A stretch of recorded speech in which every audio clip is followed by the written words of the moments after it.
everybody. This is Ahmed, and today is Thursday, February 8th.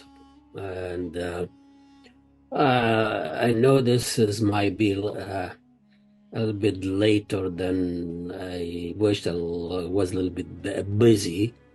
We all heard about the International Court of Justice ruling I think about a week ago. And it was a serious ruling, and this is probably one of the first time the International Court or United Nations was forthcoming of condemning the Zionist state. For the last over 75 years, Israel's been ignoring and violating international law. I think it's about more than 150 times. It's amazing. One of the biggest violators of international law are United States and Israel. This is the new rogue states. The rogue states, the axis of evil are the Western democratic states. So here is an international court. Israel has been signed on this, and they have a ruling of possible violation of 1948 Treaty Against Genocide. Israel is a signatory of this.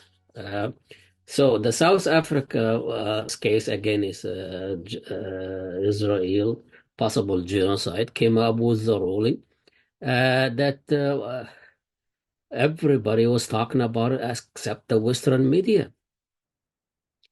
The Western media just brushed it away. They came up with this United Nations aid agency of Palestinian violation, and everybody was talking about this UNHCR, United Nations Refugee Agency, was participating in October 7 attack.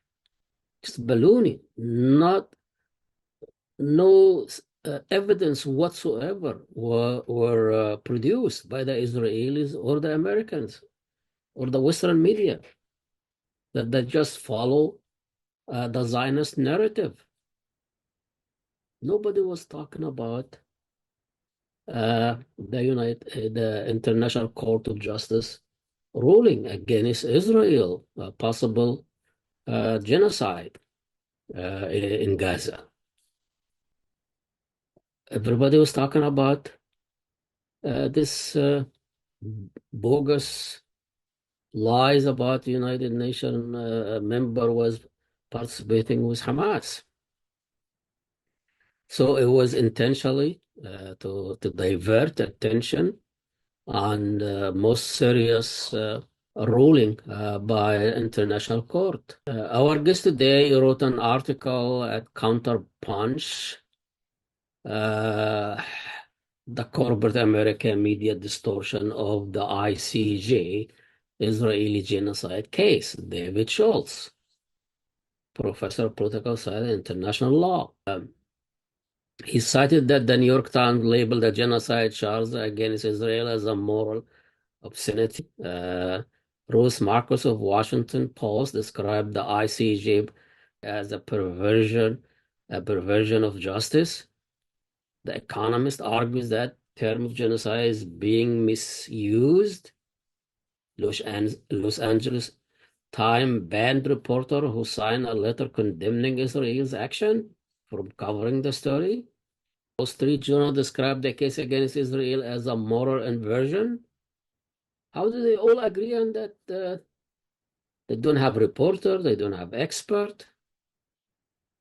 But anyway, so everybody blame the AIPAC and the Israelis lobby and all of this, but Professor Schultz has a different explanation why corporate media ignored the South Africans' case against Israel and the International Court of Justice ruling. And Professor Scholz referred to this because of three factors, of three reasons. Israel and the West are really the one who's stuck in a tunnel in Gaza. This tunnel of myopic vision. We are democratic, we're civilized, and we have technology, and we're rational, and we should really destroy Hamas, or destroy jihadists, or destroy the militant, or destroy anybody who stands in the way. And that's why Israel, more than 3 months now, they are stuck.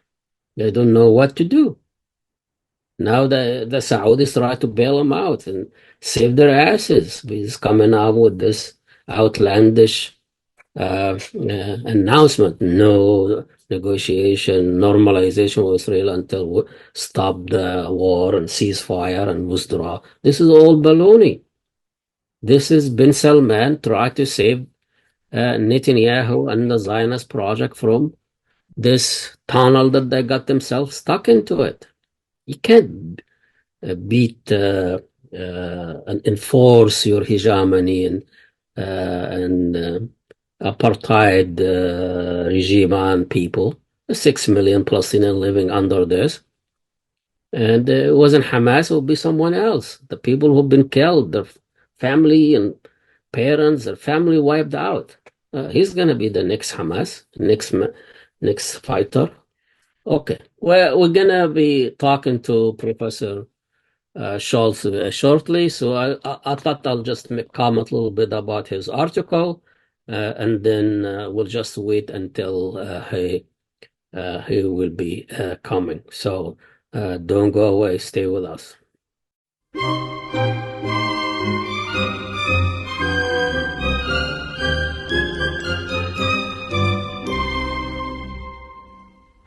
المجوس ليلة الميلاد والتلج مغطيلن تيجانن لحقوا عالطريق نجمة الميلاد لعند الطفل اللي اسمه يسوع معهن بخور وذهب وحرير وأساميهم كتبوها فوق سيوفهم جاي الليل ملوك المجد لعند الملك اللي اسمه يسوع.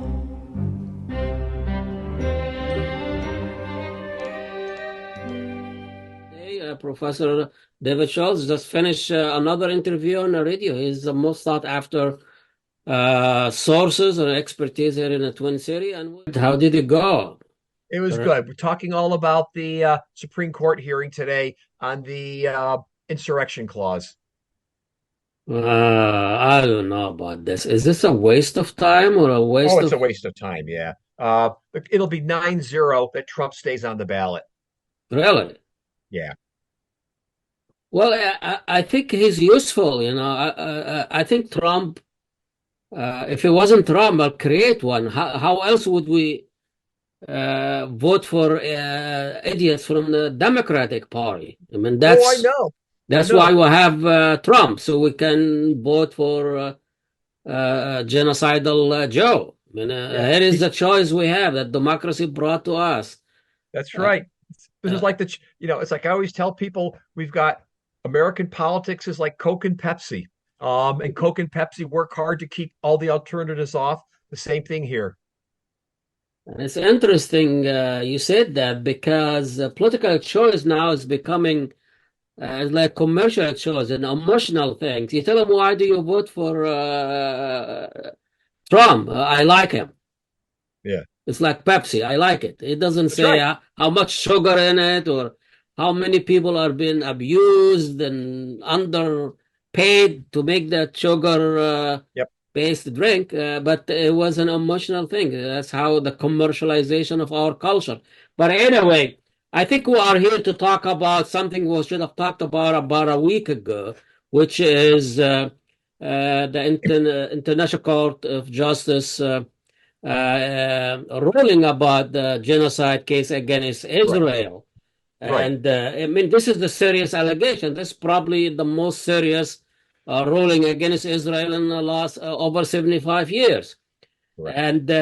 When you hear about it, or even if you do, that people pressure off in the media here as if this International Court of Justice is an afterthought. This is, you know, baseless, ridiculous, perversive ruling.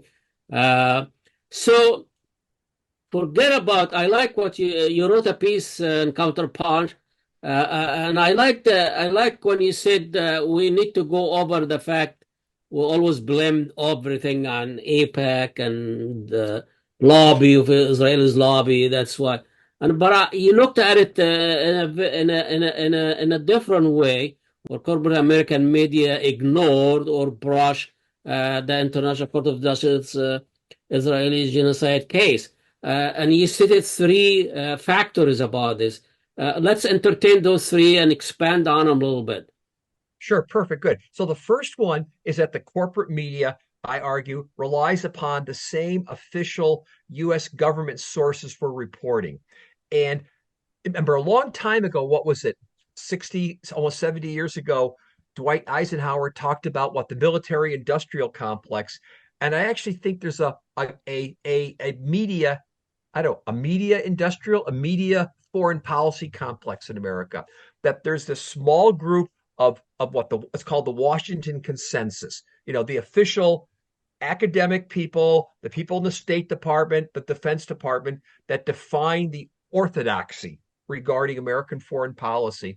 And the mainstream media goes to them for their opinions and asks them, you know, what about genocide? In this case, what about Israel? So forth like that. So in some sense, the media accounts in the United States, I don't want to quite say are the organs, the organs of the government, but in some sense on foreign policy issues, they clearly are. And I think that's the first thing we have to understand here is that this corporate bias for seeking out the easy government commentary to get the official government statements on it, and everybody covers the same thing. And is this like a intellectual laziness, journalistic laziness, you know, an armchair journalism? I mean, it seems like in another issue about what happened, let's say October 7th, I mean, the people will dig in and find out things didn't even happen. So is this just when it comes to Israel, when it comes to issue that of our international interests, or this is just a general culture of American corporate media? I think it's a general one, but clearly it pans out in this specific issue here when it comes to Israel, because there is a sense in which to seek out alternative voices, to seek out alternative perspectives is going to cost more money for them. They're going to have to go out and actually do their job, and you kind of hope that at the end of the day, you know, if I can simplify it, if the goal of the media is to figure out what 1+1 is, you go and figure out what the truth is. You don't just talk to official sources to find out what it is. Even if, especially if the official sources say 1+1 is 3 or something like that. So here, and it'll tie into my other two arguments in a couple minutes here. I think there is a sense of laziness. There is a sense in which they're not going to go out and beat the bushes or talk to anybody, or they're not going to go out on the streets where all the protests are and go talk to the protesters or alternative voices. Instead, because they're so heavily reliant upon the official government sources, upon the foreign policy think tank. But there's a problem here also. Besides the bias, we know over time the official Washington consensus is oftentimes just outright wrong. They get it wrong. I'm old enough to remember a wonderful book called The Best and the Brightest by David Halberstam, which talks about how the Kennedy administration had some of the smartest people in the world, and they got Vietnam completely wrong. That across the board, we've had many instances where the official foreign policy establishment, people who go from the State Department to academia, academia to think tanks to the foreign policy establishment or to the government, they talk to one another, they navel gaze, and the media, the corporate media, basically covers their navel gazing. Yeah, as you mentioned, this is like a bubble, and they cannot break through or break out it.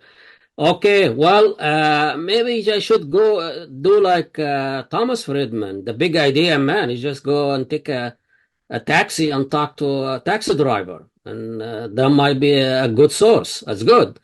Okay, Yeah. the second factor.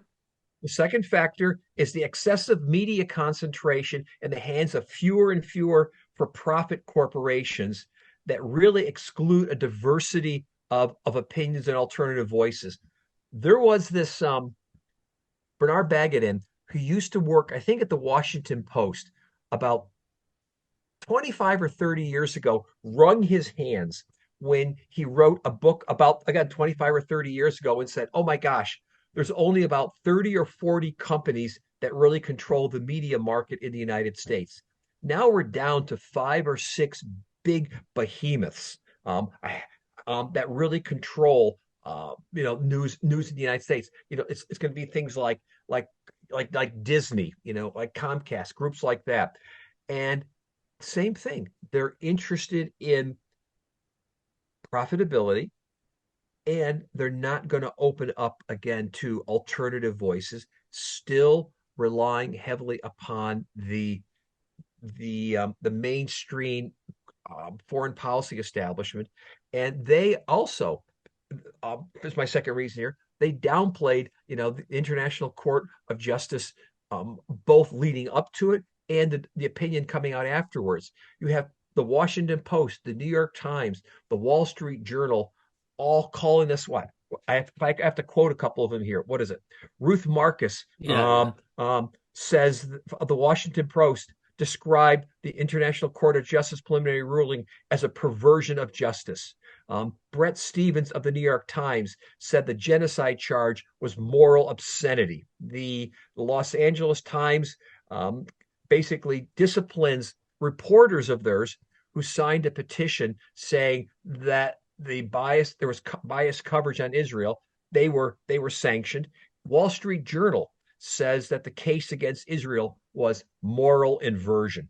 All of them condemned it. And then when the decision came out, they downplayed it. They said, well, they didn't exactly tell Israel to stop what it was doing. Yeah. But when you read the opinion basically says, take all actions to prevent any type of genocide. It also said there's a plausible case that genocide is occurring. I'm not quite sure what's left after that point. About what can Israel do at that point? I don't know. So they clearly twisted the opinion to downplay it. You're talking about this corporate media. They don't treat the reader or viewers or society as citizen. They treat them as consumers. Right. So where they make the money.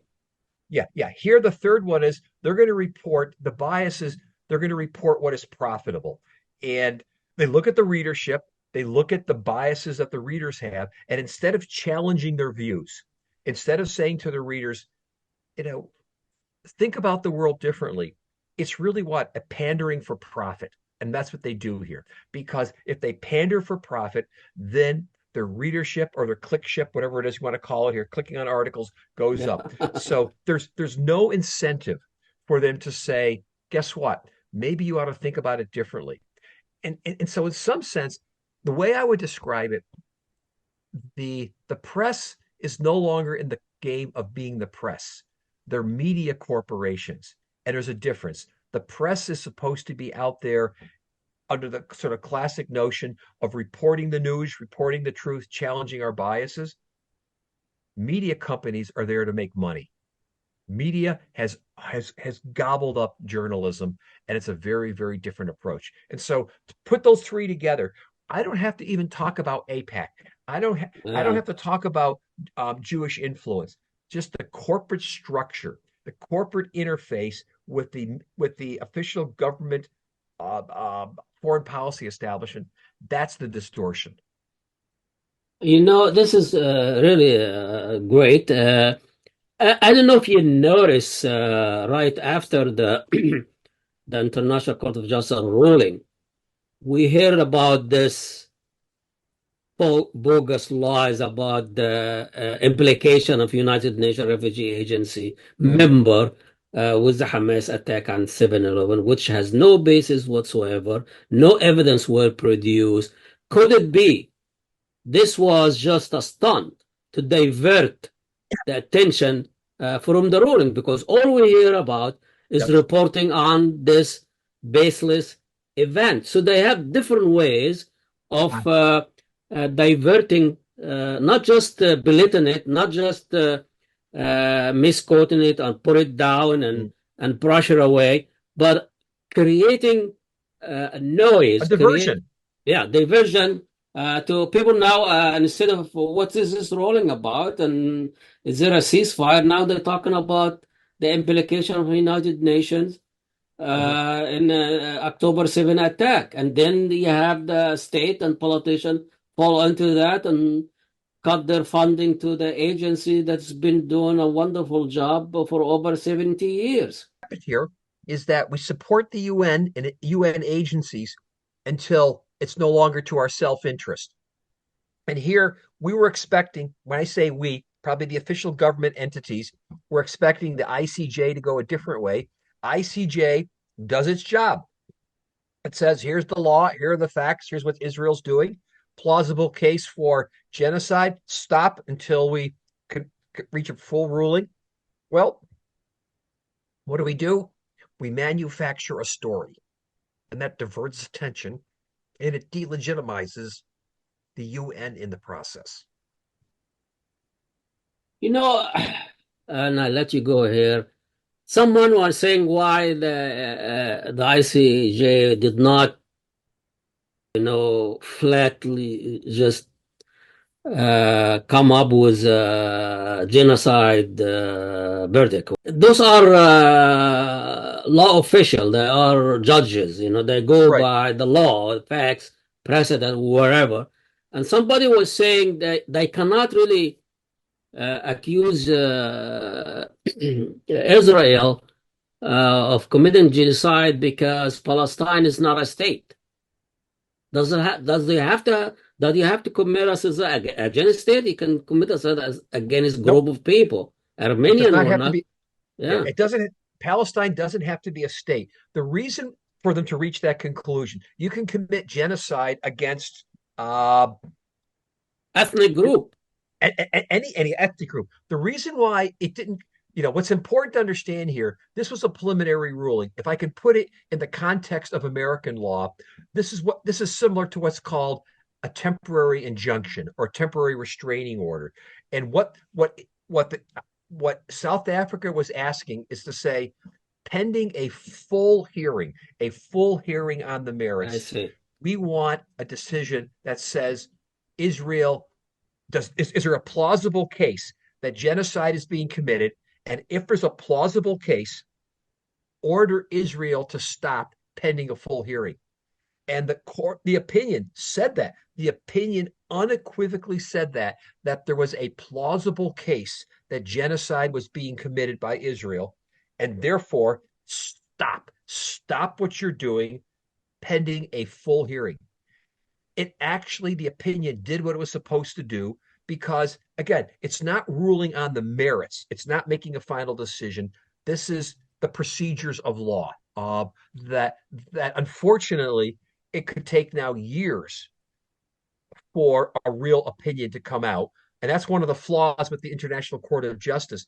There are cases that take just years and years to litigate out. And if I were correcting anything, I would want to correct the time frames, because it could take a year or two for a final ruling to occur. How many more people are going to die in a year or two? I thought Israel has to report in a month, and I don't know how Israel can follow those proceeding or those ruling without a ceasefire. I don't either, because when I read the language there, it's pretty definitive. Now, can Israel take, the court didn't say it, can they take reasonable action for self-defense? Court doesn't say it, but sure, any kind of that's understood. But it basically said that all the actions that constitute genocide, that's pretty much on the face of it, the way I read the opinion, just about everything that they're doing. Professor David Schultz, Professor of Political Science at Hamline University, how's your class going? My class is going well. One of these days, if I don't have a Friday class, I'm in class till about 1:30. I'll join you over for a cup of coffee. Here we go. We are always there. Excellent. Good. All right. See you Thank you later. so much for your time, and enjoy the rest of the day, Professor David Schultz.